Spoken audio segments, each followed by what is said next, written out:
think it would be. I found the movie. It's The Dark Tower, which is a Stephen King's novel series.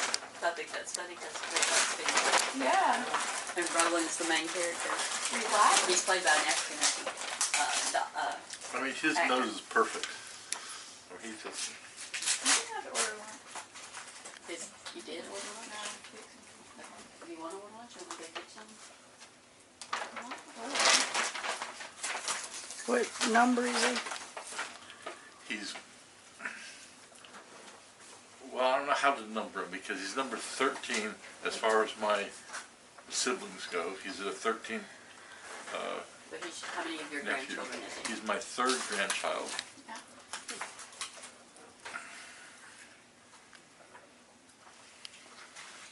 Who's your second grandson? But I can't decide whether he needs to be a doctor or an engineer. Or maybe a lawyer. His granddad, Fred, was a lawyer. That's true. Or his great-granddad. Or his great-great-grandfather was a baker. He could be a baker. I'd be down with that. He could be a nurse. His mom's a nurse. Or his great-great-great-grandfather was a farmer on both sides. And he was one of them was a farmer in Pennsylvania, and one of them was a farmer in Poland, which is no longer Poland, is now part of Russia.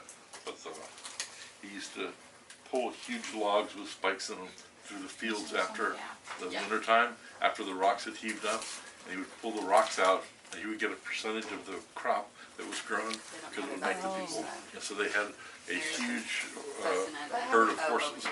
And when the Tsar of Russia in the 1890s confiscated all the land, they took all the land. But he had 23 children. And, Jesus, Pete. my grandfather, Cosrell, was the youngest of the 23. And Cosrell, when his parents were killed, went to live with his older sister who was married. And she couldn't afford to keep him, so she sold him to a blind man. And he became the seeing eye dog for a blind man. Oh. And this guy was a Shylock. He would loan money to people. He was a Jewish fellow. And he couldn't see, he couldn't read, so he taught my grandfather, mathematics, just talking back and forth. And my grandfather, when I was about 11 years old, my father went to buy a house. And the house cost at that time, I think it was $30,000. And the guy said he would sell it to us at 5.2% interest. And my grandfather said, well, those payments are fine. And the fellow said, yeah, the payments will be $226 a month. My grandfather said, no, they'll be $238. Oh, and my grandfather was right, and he could calculate interest in his head. good grief. Unbelievable. Okay. I'll do the pasta salad. But he had a very colorful life. When the moneylender died, he was adopted by this group of gypsies, and he worked in the circus with the gypsies, and he did little acts. And when he got to be a teenager, about 19, he had this little magic show where he would actually bend this metal bar around his neck, and because of the way he did it, he got this leverage where a person out in the audience couldn't get the same leverage, so it made it look like he was very, very strong. Oh. He hadn't eaten for a long time, and one day he wrapped the bar around his neck and he couldn't get it off. Oh gosh. And it was very difficult, and they had to get 3 or 4 people together to pull the bar off his neck. But while he was this age, he met my grandmother in Lodz, Poland. And Grandma was the daughter of a wealthy merchant, and they didn't want her to have anything to do with this gypsy. So he quit his job as a gypsy and joined a little bakery and learned the trade of being a baker. Well, he did that, and at that time, this was 1905, around there, a war broke out between France and I think it was Spain, I'm not sure. But anyway, so he got drafted. Somebody hit him in the back of the head with a stick and drug him off, and that's how he got drafted. He was in the French Foreign Legion, and I have one of his little trinkets they gave him that showed that he was a legionnaire. But he sent him to the Russian front in World War I in the early 1900s, and he got trench foot, which was really bad. He couldn't walk. I'll go get you something from And so he deserted. and I had So some and back then, if you deserted, they shot you. So he got in touch with his wife and told her to meet him in Paris. So they went to Paris, and they met there, and then they went to a port in France. I can't remember the name right now, but they were trying to gather enough money to take one of the ships back to America. And as the Americans from World War I were leaving, they had pockets full of this script money, which was they gave to the settlers, but they didn't have anything to do with it. There was nothing to buy over there during the war.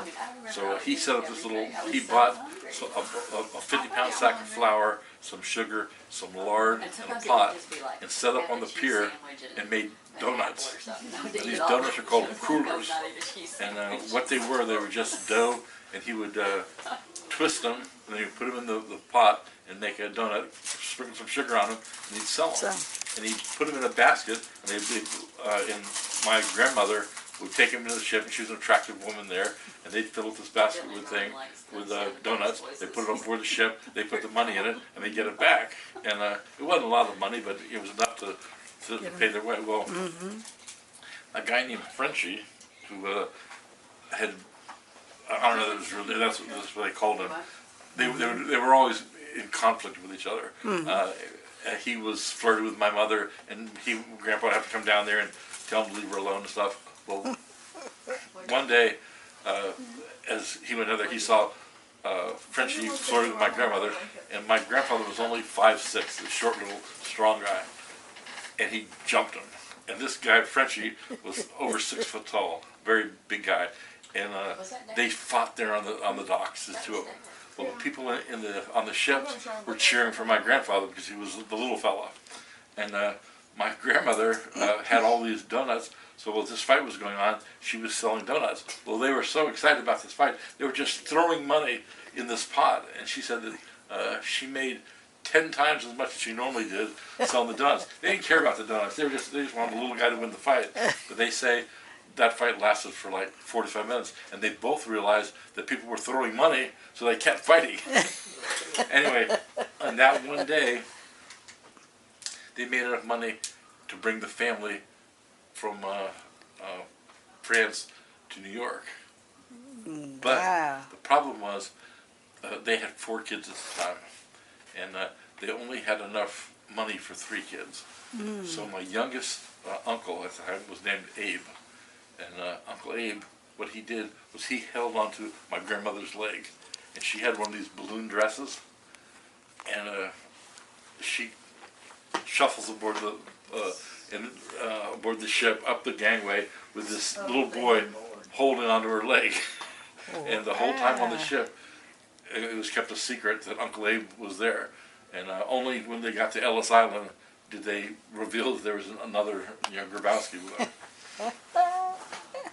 So the really funny part about it is when they got there, they met my Uncle John, who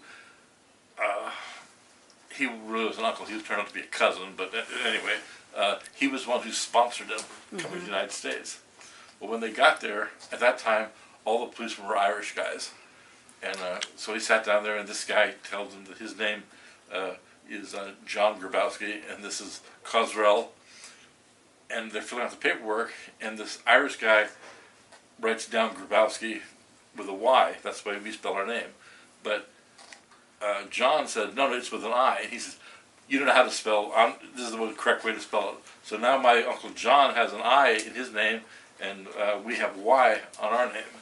And we can spot Grabowskis. We know where they're from because those Grabowskis live in New York, and the other Grabowskis were in New Jersey. we can tell what side of the river they're from, and how they spell their name. That's Do interesting. you want to unwrap him and take pictures? Yeah. Colorful history. You have that written down somewhere? I just have it on. Let me see In Roland. Now you're on posterity. YouTube, never mind. I got it right here. We got it on YouTube. Plus,